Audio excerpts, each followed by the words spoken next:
हाल ही में हुई Lancet global health report के मुताबिक मुल्क में 50% Pakistani unfit. World Health Organization के मुताबिक हर इंसान को हफ्ते में कम से कम 2.5 से 3 घंटे मॉडरेट एक्सरसाइज करनी चाहिए, जो कि हमारे मुल्क की आधी पॉपुलेशन नहीं कर रहा। दुनिया के 195 मुल्कों में से पाकिस्तान 65वां वर्स्ट मुल्क है इस मामले में। इसकी वजह से मुल्क में मिलियंस लोगों का अनहेल्दी वेट गेन होता है और इनमें से बहुत से लोग शॉर्टकट लेने की सोचते हैं वेट लूज करने के लिए। कुछ लोग रोज ग्रीन टी पीते हैं, कुछ एप्पल साइडर विनेगर पीते हैं और कुछ भागते हैं वेट लूज सप्लीमेंट की तरफ। आज की वीडियो में जानते हैं दोस्तों इन सबके पीछे की सच्चाई। क्या आपको ये सप्लीमेंट लेने चाहिए? अगर हाँ तो कौन से? तो कौन सा मैजिकल वेट लॉस सप्लीमेंट है जो रातों रात आपका वजन कम कर देगा? आइए जानते हैं आज की इस वीडियो में। जंक फूड से मुराद वो फूड है जिसमें बहुत ज्यादा चीनी, नमक या फैट होता है। ये हमारी सेहत के लिए नुकसानदेह होती है, लेकिन जानते हैं इसके पैसों में कीमत कितनी है? फॉर्च्यून बिजनेस इनसाइड 2020 के मुताबिक इस जंक फूड इंडस्ट्री का ग्लोबल मार्केट साइज $862 बिलियन का। एक और स्ट्रेट रिसर्च फिल्म के मुताबिक 2023 में इस इंडस्ट्री का मार्केट साइज था $731 बिलियन। इसी जंक फूड की बहुत बड़ी मेहरबानी है ओबेसिटी, आज के दिन की ग्लोबल पेंडेमिक बन चुका है। दुनिया भर में इस क्रोनिक कैपिटलिज्म की इंडस्ट्री को बढ़ावा मिला है। एक तरफ प्रॉब्लम क्रिएट करती है और दूसरी तरफ उसका सोल्यूशन भी ढूंढता है। पहले लोगों को जंक फूड खिलाकर पैसे कमाओ और जब लोगों की ओबेसिटी हो जाए उसकी वजह से तो उन्हें वेट लूज प्रोडक्ट बेच के पैसा कमाओ। फैक्ट और फैक्टर्स की रिसर्च के मुताबिक दुनिया भर में वेट लूज और वेट मैनेजमेंट इंडस्ट्री का मार्केट साइज है $224 बिलियन।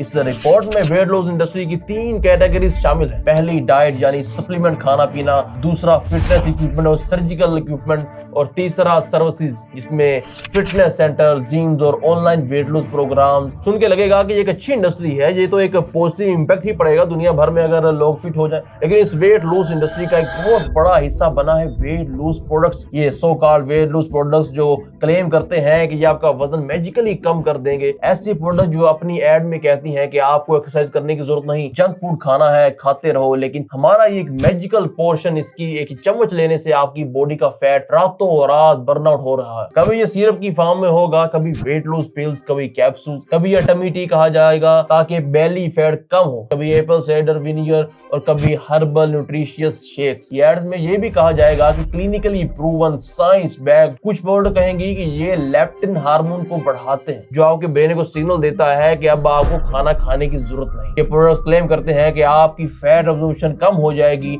आपका मेटाबॉलिज्म बढ़ेगा, गट हेल्थ इंप्रूव हो जाएगी और फैट बर्निंग बेहतर तरीके से होगी आपकी बॉडी में। अगर आपने ये एड्स देखे हैं तो ये बहुत कन्विंसिंग लगते हैं। ये लोग साइंटिफिक साउंड वर्ड्स यूज करते हैं। ये प्रोडक्ट्स टैबलेट्स और कैप्सूल की फॉर्म में भी अवेलेबल होते हैं और फार्मेसी स्टोर्स पर भी मिल जाते हैं। और जबकि प्रोडक्ट फार्मेसी में मिलता है तो हम और जल्दी कन्विंस हो जाते हैं। लेकिन असल मेडिसिन और इन प्रोडक्ट्स में सबसे बड़ा फर्क ये है कि रियल मेडिसिन को मेडिकल ड्रग कैटेगरीज में रखा जाता है और ऐसी प्रोडक्ट्स डाइटरी सप्लीमेंट्री कैटेगरी में आती है। किसी प्रोडक्ट को मेडिकल ड्रग बनने के लिए बहुत सारे ट्रायल्स और टेस्ट से गुजरना पड़ता है, लेकिन डाइटरी सप्लीमेंट के लिए इतने सख्त रूल्स नहीं। अक्सर कंपनीज अपनी खुद की स्टडीज दिखाती हैं और इसके ऊपर रिलाई करती हैं कि प्रूव करने के लिए कि उनका प्रोडक्ट सेफ है। इन स्टडीज का सैंपल साइज छोटा होता है और अक्सर साइंटिफिकली स्ट्रॉन्ग नहीं होती। यहाँ तक कि कभी कभी ये लोग साइंस का मजाक भी बना देते हैं। जैसे कि कैटेगरी है सप्लीमेंट्स की, lepton supplement for weight loss, जो कि इस नाम से बेची जाती है। ये सुनने में बहुत सोफिस्टिकेटेड लगता है।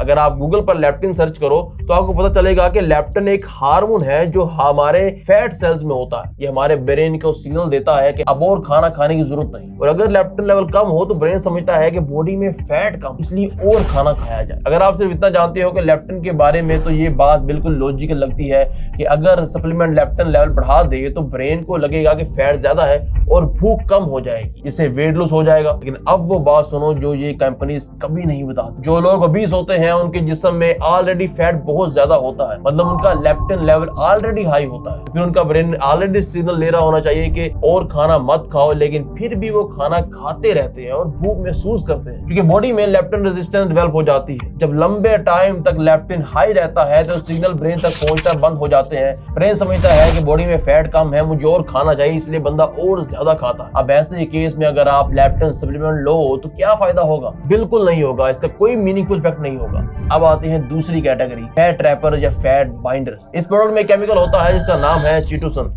ये बनता है श्रिम्प, क्रैब और शेलफिश के शेल्स को क्रश करके पाउडर बनाकर। जब आप इसे कंज्यूम करते हो तो ये फैट मॉलिक्यूल के साथ चिपक जाता है और उनका साइज बढ़ा देता है। इस वजह से पैंक्रियाटिक एंजाइम्स उन फैट को ब्रेक नहीं कर पाते और रिजल्ट फैट डाइजेस्ट नहीं होता और सीधा बॉडी से वेस्ट के तौर पर निकल जाता है। सुनने में ये बहुत ही साइंटिफिक और कन्विंसिंग लगता है, लेकिन यहाँ एक छोटी सी प्रॉब्लम है। अगर फैट डाइजेस्ट नहीं हो रहा तो फैट सोल्यूबल न्यूट्रिएंट्स भी अब्सॉर्ब नहीं होंगे, जैसे vitamin A, vitamin D, vitamin E, vitamin के और फ्रूट और वेजिटेबल के फाइटोकेमिकल्स, यानी आप गुड न्यूट्रिएंट्स भी लूज कर रहे हो। और सबसे इंपॉर्टेंट बात, इसका वेट लॉस पर इफेक्ट बहुत ही कम होता है। कुछ स्टडीज के मुताबिक आपको नोटिसेबल डिफरेंस भी नहीं मिलेगा। तीसरी कह रहे हैं फैट बर्नर। जब आप फैट बर्नर सुनते हो तो लगता है जैसे कोई मशीन फैट को जला रही हो, लेकिन असल में इनका मेन इंग्रेडिएंट होता है कैफीन।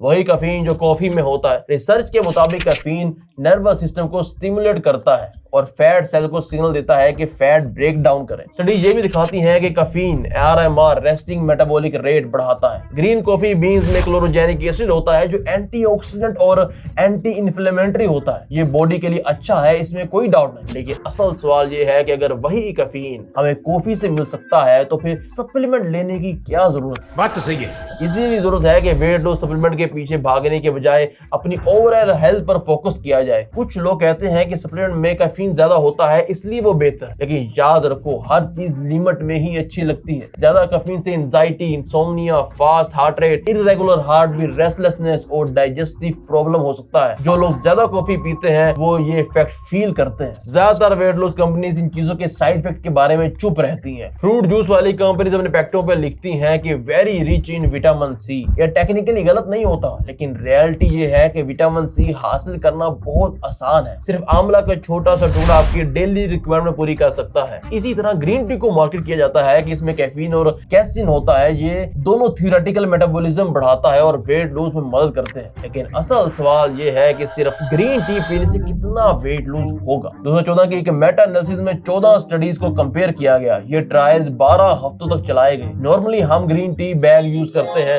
लेकिन इन ट्रायल्स में कैफीन और कैसीन को हाई कंसंट्रेटेड फॉर्म में दिया गया ताकि इफेक्ट एग्जैजरेट हो सके। लेकिन रिजल्ट क्या था? वेट लूज स्टैटिस्टिकली सिग्निफिकेंट नहीं। सीधी बात, वेट लूज ऑलमोस्ट जीरो था। 2011 में एक और मेटा एनालिसिस ग्रीन कॉफी पर हुई। इसमें 3 ट्रायल शामिल थे। कंक्लूजन में ये निकला कि green coffee weight lose promote करती है, लेकिन इसका इफेक्ट बहुत ही छोटा और इनसिग्निफिकेंट होता। ओवरऑल बात यह है कि ब्लैक कॉफी, ग्रीन टी या ग्रीन कॉफी बीन्स थोड़ा बहुत हेल्प कर सकते हैं, लेकिन ये एक्सरसाइज का सब्स्टिट्यूट नहीं है, सिर्फ एक स्पोर्टिंग चीज है। 2021 की स्पेन स्टडी के मुताबिक कैफीन फैट ऑक्सीडेशन रेट बढ़ाता है और स्टडीज ये भी कहती हैं कि कार्डियो और स्ट्रेंथ ट्रेनिंग की परफॉर्मेंस इंप्रूव करती है। कैफीन से इसलिए एक्सरसाइज से पहले ब्लैक कॉफी या ग्रीन टी लेना यूजफुल हो सकता है, लेकिन यहाँ भी प्रॉब्लम है। जैसे लेप्टिन रेजिस्टेंट होती है, वैसे ही कैफीन टॉलरेंस भी डेवलप हो जाती है। अगर आप रोज कैफीन लेते हो तो बॉडी उसकी आदत बना लेती है और उसका पॉजिटिव इफेक्ट खत्म हो जाता है। इसलिए सजेस्ट किया जाता है कि 2 हफ्ते कॉफी पियो, 2 हफ्ते ब्रेक लो, फिर दोबारा स्टार्ट करो। और सबसे इंपॉर्टेंट बात, कॉफी और ग्रीन टी घर पर आसानी से बन सकती है, लेकिन कंपनीज ये नहीं चाहती कि आप सिंपल सॉल्यूशन फॉलो करो। क्यों?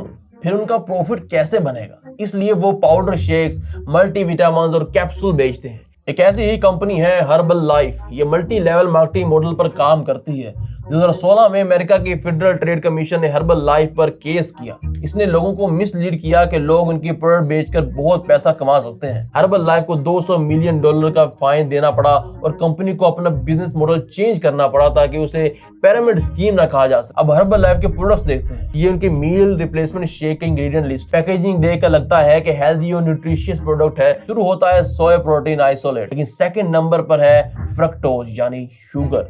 न्यूट्रिशन चेक करो, 100 ग्राम में 24 ग्राम शुगर है, लेकिन मार्केटिंग ऐसी होती है जैसे ये सबसे हेल्दी ड्रिंक है जो आपको वेट लॉस में मदद करेगी। आजकल ये बहुत ज्यादा कॉमन हो गया है। सो कॉल्ड हेल्दी सीरियल, बहुत ज्यादा शुगर डाला होता है। सो कॉल्ड हेल्दी जूस में भी बहुत ज्यादा शुगर डाला होता है। हेल्दी म्यूस्ली में बहुत ज्यादा शुगर डाला होता है। हेल्दी ग्रेनोला, उसमें भी बहुत ज्यादा शुगर डाला होता है। हर्बल लाइफ के बारे में रिपोर्ट्स भी आई हैं कि इनके प्रोडक्ट से लीवर डैमेज हो सकता है। कुछ केसेस में तो लोगों को लीवर ट्रांसप्लांट करवाना पड़ा और कुछ केसेस में लोग मर भी गए। ये सिर्फ एक मुल्क का डाटा नहीं था, Pakistan, Israel, Spain, Switzerland, Iceland, Argentina, USA, सब जगह केसेस रिपोर्ट हुए। इन्वेस्टिगेशन में पता चला कि कुछ प्रोडक्ट्स में हैवी मेटल्स थे, कुछ में टॉक्सिक कंपाउंड्स थे और कुछ में डेंजरस बैक्टीरिया थे। सबसे बड़ी मार्केटिंग ट्रिक क्या है? हर्बल नाम। लोग सोचते हैं कि हर्बल मतलब नेचुरल चीज डाली होगी जो लोगों की हेल्थ के लिए भी अच्छी होगी। कुछ लोग ये भी कहेंगे कि चलो वेट लूज नहीं हुआ, इस प्रोडक्ट से कोई साइड इफेक्ट भी नहीं होंगे, कुछ ना कुछ तो फायदा ही होगा।